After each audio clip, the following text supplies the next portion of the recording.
Bonjour,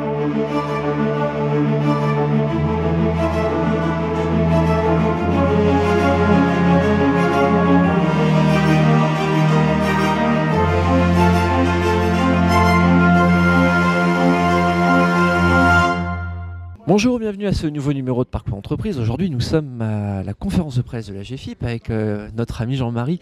Jean-Marie, pendant ta conférence de presse, tu as prononcé un mot particulier, efficience. T'entends quoi par là? Alors, c'est un mot très important et c'est le mot-clé.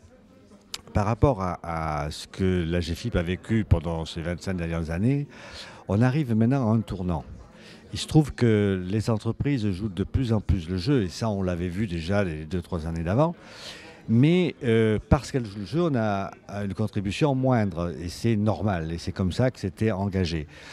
Ça veut dire que la GFIP elle a de nouveaux partenaires qui sont les employeurs, surtout les grosses entreprises, qui deviennent moteurs sur la question de l'embauche des personnes handicapées, qui fait que nos actions peuvent augmenter.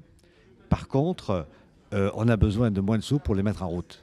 C'est ça qui veut dire l'efficience. C'est-à-dire qu'avec moins, on peut faire mieux, plus et mieux. Par le passé, on avait des situations d'urgence. Une personne vient handicapée, l'employeur ne sait pas quoi faire, la personne est en difficulté, elle va sortir de l'entreprise.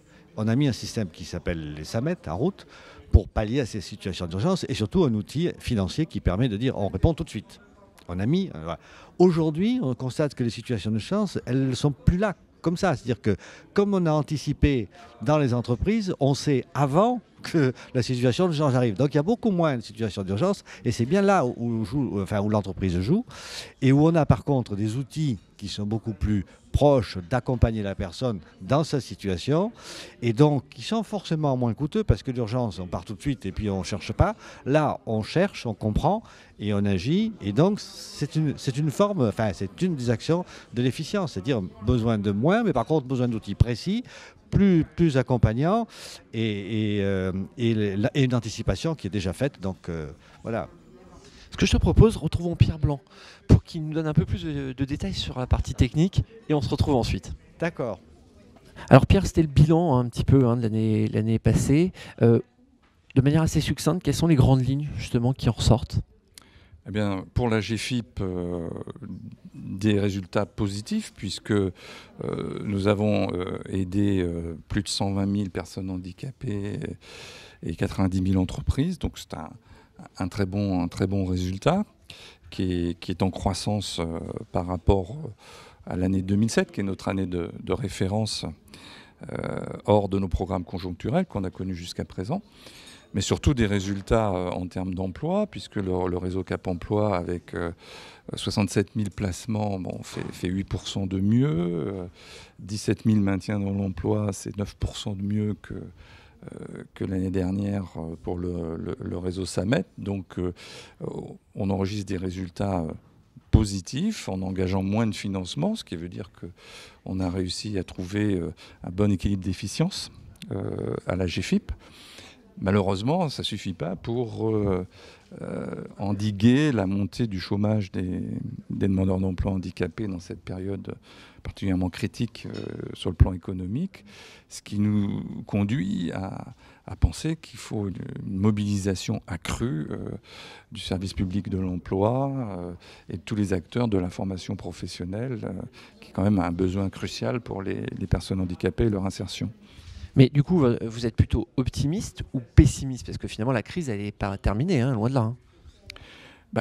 Je dirais que à la GFIP, en tout cas, on cherche à optimiser les efforts d'insertion que l'on peut faire, notamment par les moyens propres de la GFIP, mais aussi en mobilisant les moyens, en essayant plus exactement de mobiliser davantage les moyens de Pôle emploi, les moyens des conseils régionaux, les moyens des OPCA, de sorte à ce que ça devienne une priorité que celle de penser que dans tous les plans d'action, les personnes handicapées doivent être des personnes prioritaires.